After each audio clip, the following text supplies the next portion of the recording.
ভারতের পশ্চিমবঙ্গ রাজ্যে বৃহস্পতিবার বিকেল থেকে শুরু হওয়া প্রবল ঝড় ও বজ্রপাত প্রাণ কেড়ে নেয় অন্তত ১৫ জনের। বৃষ্টিপাত ও বজ্রপাতের পূর্বাভাস ছিল আগে, তবু প্রতিদিনের মতো মাঠে কাজ করতে গিয়েছিলেন অনেকেই। দুর্ভাগ্যজনকভাবে তাদের অনেকেই বজ্রাঘাতের শিকার হন। বাঁকুড়া জেলায় সবচেয়ে বেশি প্রাণহানির ঘটনা ঘটেছে। এখানে ৯ জনের মৃত্যু হয়েছে। এদের অনেকেই কৃষিকাজের সাথে জড়িত ছিলেন। পূর্ব বর্ধমানে প্রাণ হারিয়েছেন আরও ৫ জন, যাদের কেউ কেউ ক্ষেতের মধ্যে কাজ করছিলেন। পশ্চিম মেদিনীপুরেও মৃত্যুর খবর পাওয়া গেছে একজনের। বাঁকুড়ার কতুলপুর, ওন্দা, ইন্দাস ও জয়পুর এসব এলাকায় বজ্রপাতের ফলে একাধিক জনের মৃত্যু ঘটে। কতুলপুরের খিরিগ্রামের জিয়াউল হক মোল্লা নামের এক কৃষক ঝড়ের মধ্যে আমন ধান রোপণের সময় বজ্রাঘাতে ঘটনাস্থলে মাটিতে লুটিয়ে পড়েন। সঙ্গী ছিলেন আসপিয়া মোল্লা নামের আরেকজন, যিনি গুরুতর আহত হন। স্থানীয়রা তাদের দ্রুত গোগড়া গ্রামীণ হাসপাতালে নিয়ে গেলে জিয়াউলকে মৃত ঘোষণা করা হয়। আসপিয়া এখনও চিকিৎসাধীন অবস্থায় রয়েছেন।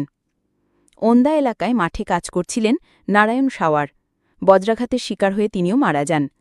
ইন্দাস এলাকায় ইসমাইল মণ্ডল নামে ষাটোর্ধ্ব এক ব্যক্তি বজ্রাঘাতে মারা যান এবং আরও একজন আহত হয়েছেন।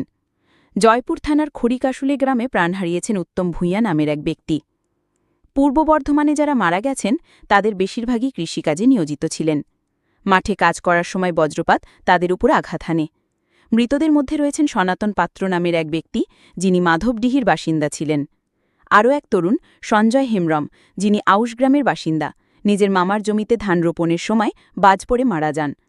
একই সময় ভাতার এলাকার বজ্রাঘাতের ঘটনায় আরও ৪ জন আহত হয়েছেন।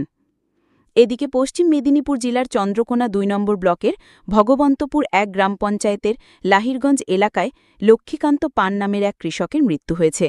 তার মরদেহ ময়নাতদন্তের জন্য পাঠানো হয়েছে ঘাটাল মহকুমা হাসপাতালে।